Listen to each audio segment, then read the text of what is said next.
Good afternoon, good morning, good evening, whatever time zone it is wherever you're in the world. It is your Lore Saviour with another double session in our campaign diary for Chicago by Night 5th Edition recap theme for Vampire the Masquerade 5th Edition. Wowzers! So let's get straight into it. Now, you may remember that the last time that we talked about this, I was going to thrust an explosive device at my players as they all went to the Malkavian-sized haven, and I was going to have a touchstone of theirs to really fuck with them, and if they did the wrong thing, goodbye touchstone.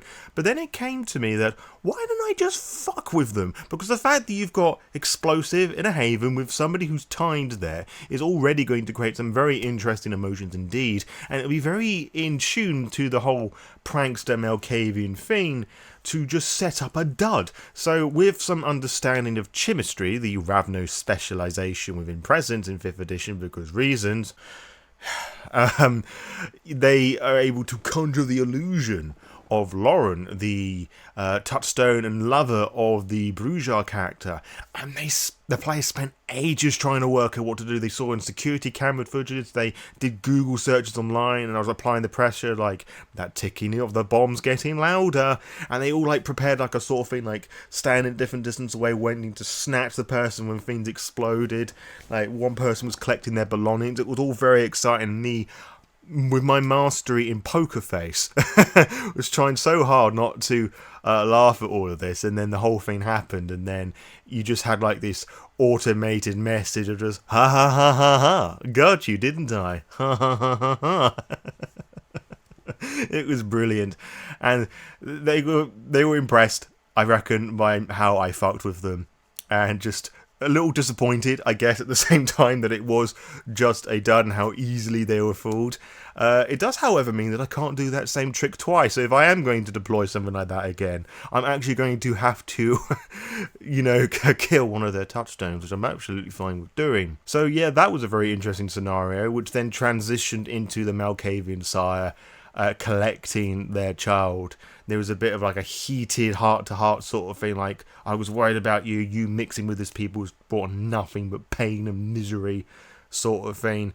It got a bit spicy, like grabbing round the throat, like near to the point of frenzy. It was all lovely stuff, and the player handled it really well, and trying to convince their sire that the Lasombra is not a bad person per se, although the people who had their arms removed would disagree. Anywho, this would then sort of transition into the date night with Horatio Ballard, and as it played out the way that I wanted it to.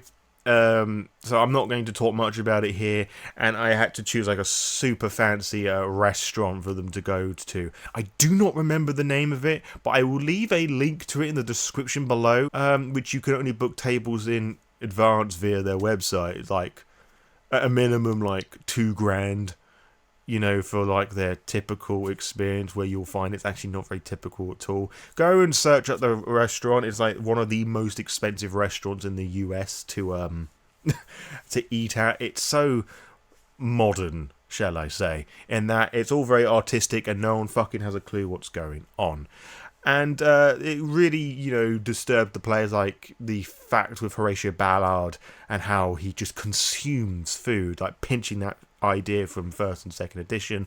I did have to like reel in the descriptions of his fat moving about because it made somebody feel uncomfortable, which is totally fine. I am of the mindset of like rather too much than too little, but don't overdo it, especially with that scenario. It was actually making someone feel uncomfortable, so they got the idea, so I didn't carry on with that anymore, so all is well. And as I said, I don't want to inflict any trauma, make people feel uncomfortable. Characters, yes. Players, no.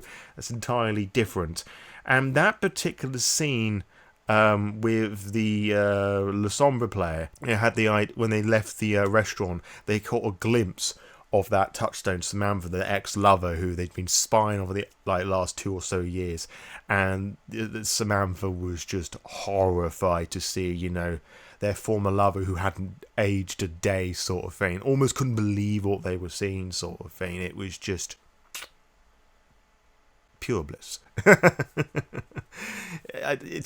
it had to be done, really, hadn't it? Like, I was going to introduce this in a slightly different way, but alas, that was just a perfect opportunity where they kind of felt confident. They had, the Lasombra player had like this plan of what they were going to do to sort of trick Horatio. I don't know the full extent of that yet, but I do know that they have got something scheming, and whilst they're thinking about that, trying to look cool and whatever, calm and collected and all political like. I'm just going to shout your confidence by making your ex-lover just see you walk past, because fuck you! They loved it, as they did, and all the other players did. So fun times ahoy. But interestingly enough, the highlight of that session, that first session of the two-part that we have here, wasn't that interaction with Horatio Ballard, which I've been planning for months upon months, and like the whole stake thing. It wasn't any of that. It's actually what happened afterwards, where the Brujah player had that heart-to-heart with their sire, and they now know that Lodin, sire to Kevin Jackson, the former prince, is still alive, and the whole story that I conjured up with that, which I've mentioned in a previous recap, I think, but as a quick reminder, Sire encountered Lodin on a chance encounter, thought it was a tramp, dropped a letter, it was all like fancy writing and whatnot, of a love poem sort of thing, sort of Shakespearean in style, had all specs, had a look of it, depicted this sort of scene between the old and the new world, fighting each other, like Lodin, flowing blonde hair, like knights and cavalry, Kevin, like gangsters and whatnot, like clashing horns sort of thing. Every kind of the Sire's name put two and two together and thought, hey, Lodin's still alive.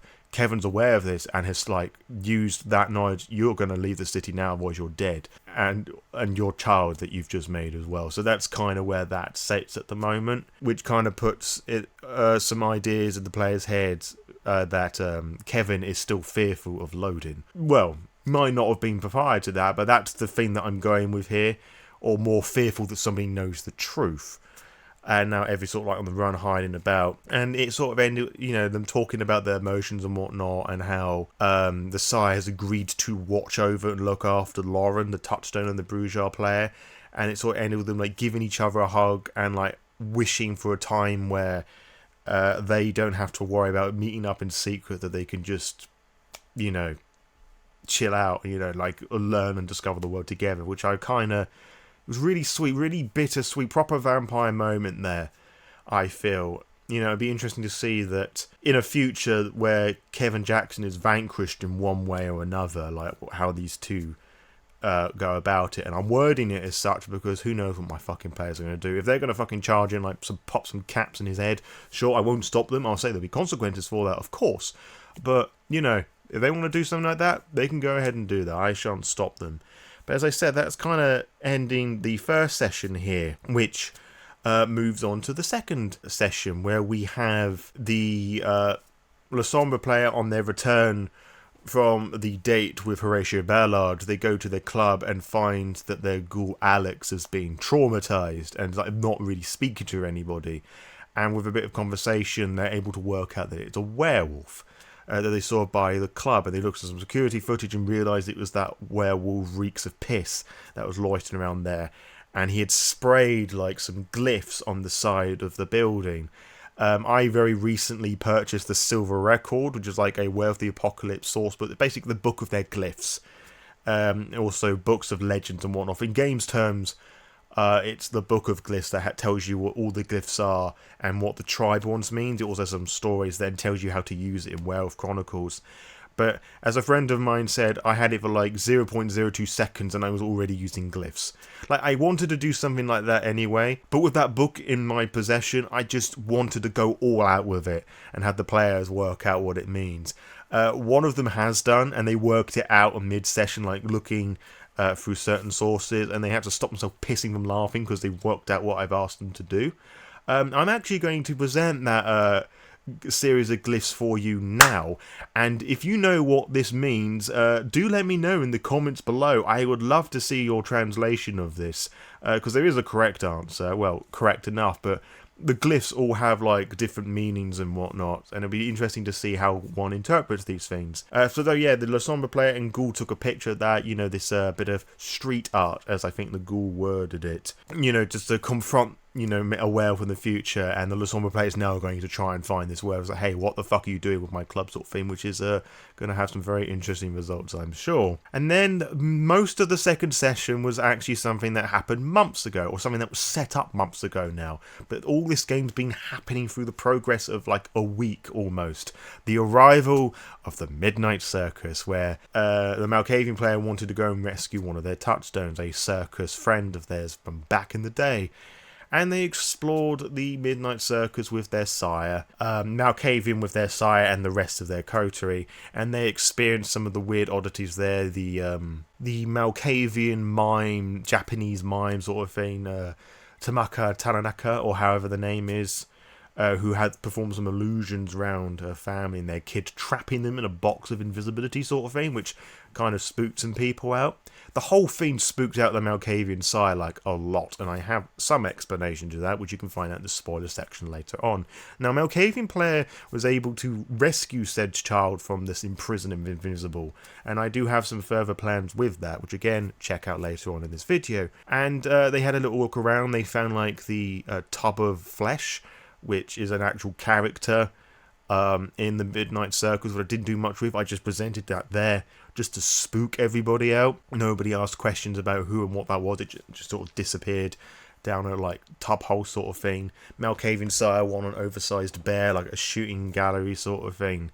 And then there was the main appetizer, as it were, where they went through like this sort of like haunted ride thing that was going way too fast. It was like far too reckless sort of thing, and it catapulted the players off where they all had like horrible encounters with their sires, or in the case of the Brujah sire, sire to be.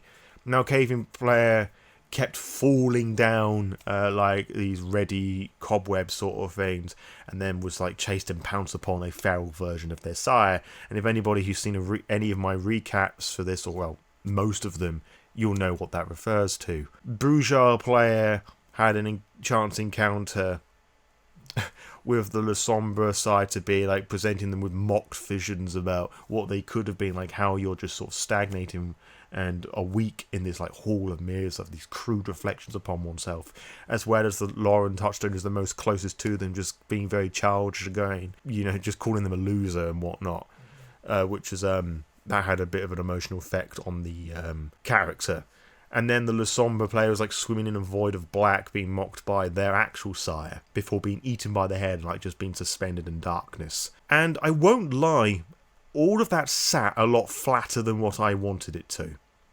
Now, this is all very prophetic in its nature, for sure, particularly the Malkavian and the Lasombra player. With the Lasombra player, it's more to do with their use of oblivion, and how they're just slowly detaching themselves from their humanity sort of thing. So yes, they're being mocked by their sire, but if anything, it's a challenge to distance yourself from your humanity a lot more, which is like very Lasombra thing. I've already talked about the Malkavian, and the Brujah had their experience as well, which I forgot to mention. At the end of it all, they had that vision of like the green horned goat man, which I've mentioned before, and that's going to be appearing really soon. Which I'm very excited about. Very, very excited about. But I kind of felt that most of that just sort of hit flat, like they weren't playing up to the fact that they were scared more. So they all worked out it was illusions sort of things. Which on the one hand, these are clever players, so obviously that wouldn't have much effect on them anyway. And I had hoped it would be played up a little bit more, that something was just a bit off here, rather than just sort of going with the flow. Okay, this is illusion, let's just ride this out sort of thing. Because I don't think the average person would do that. But I will say that my players really did enjoy the experience, and that's the really important thing, is because if it was just that and they said it was boring or whatever, actually one character in character said that it was boring, which, as I said, symbolism just went over their head. Then again, I did make it vague. Anyway, the fact my players had a really fun time doing it, like the Brujah player, who's very aware of World of Darkness and Lore, loves the Midnight Circus, and like was really happy about how I just like hit their expectations, which is fantastic.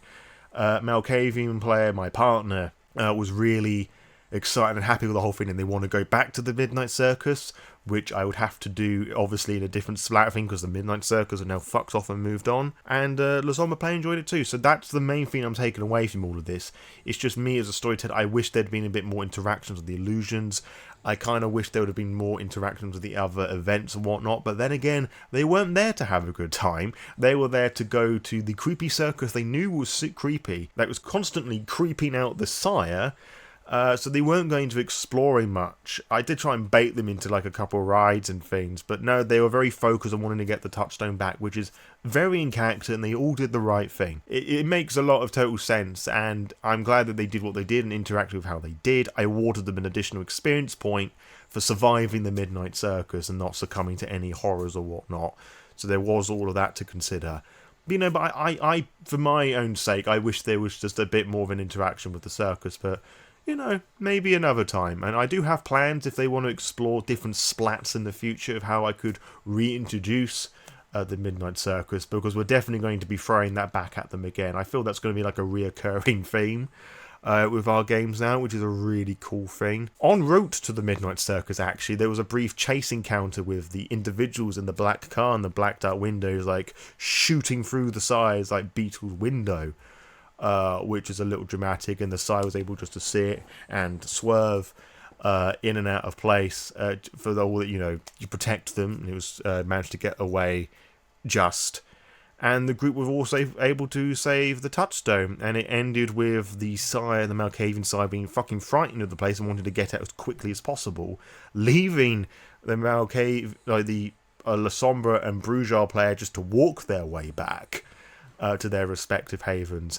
And I'm sure that Malkavian players got lots of questions for their Sire. Questions that I'm going to answer now in the spoiler section. So if you want to find out what happens and you're not one of my players, do stick around. If not, check out the various links in the description below with various books and a restaurant website to go and oogle your weird eyes at. Purchase those books with the various links below. I get some of the money back because I'm an affiliate on DriveThruRPG and the Storyteller's Vault, and I get some of the money to spend on more books and do more awesome content for you that's World of Darkness related, and more should I branch out into other TTRPG things. And with that all out of the way, let's carry on with the spoiler section, where the Malkavian Sire is not going to share what happened to them, but for my own sake, I know what's going to happen. They saw prophecies of the future. They saw Chicago in flames with the black spiral dancers and the Sabbat invading the city. That's what they saw. And even though in my head, their Sire is dead through diablerie, they're going to be there in this vision, and it's going to take a lot for the Malkavian player to coerce that information out of them.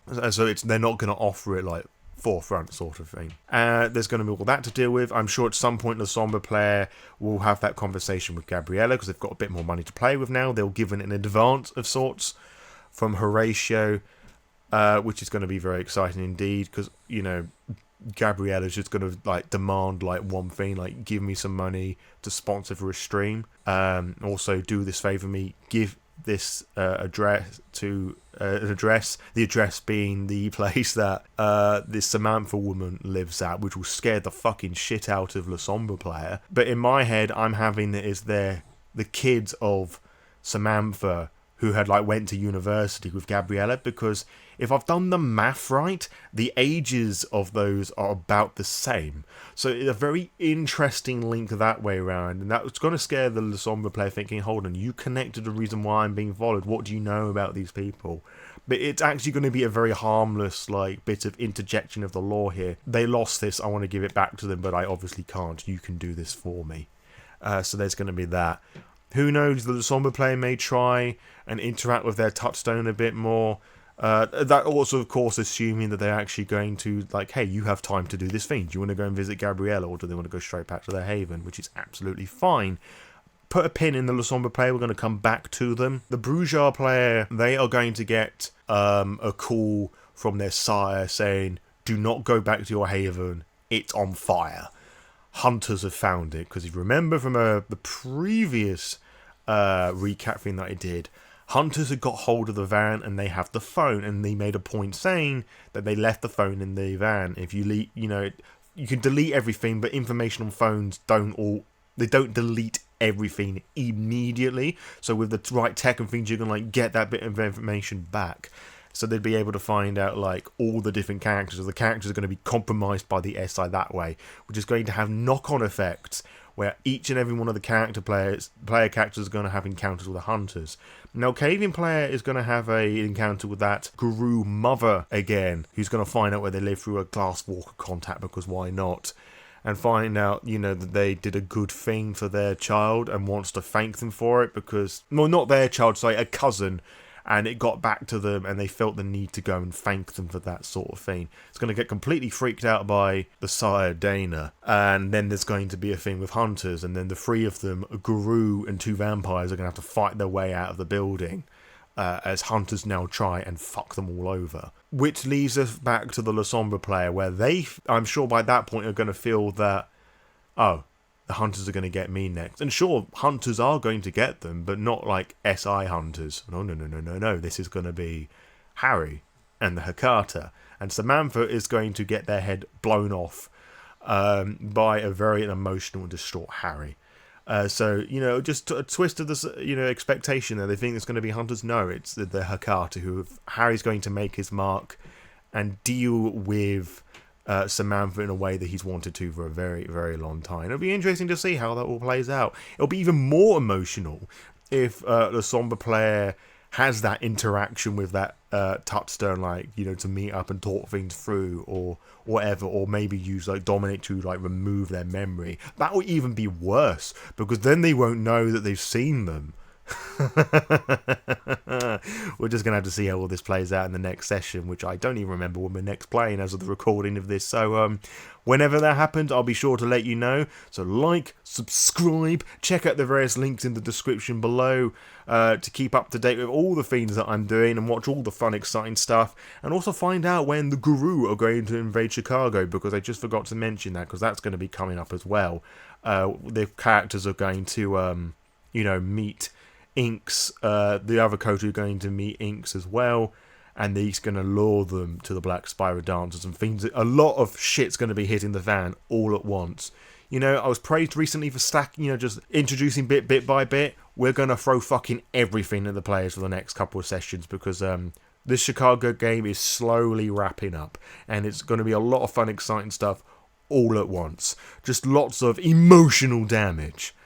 And until next time, farewell.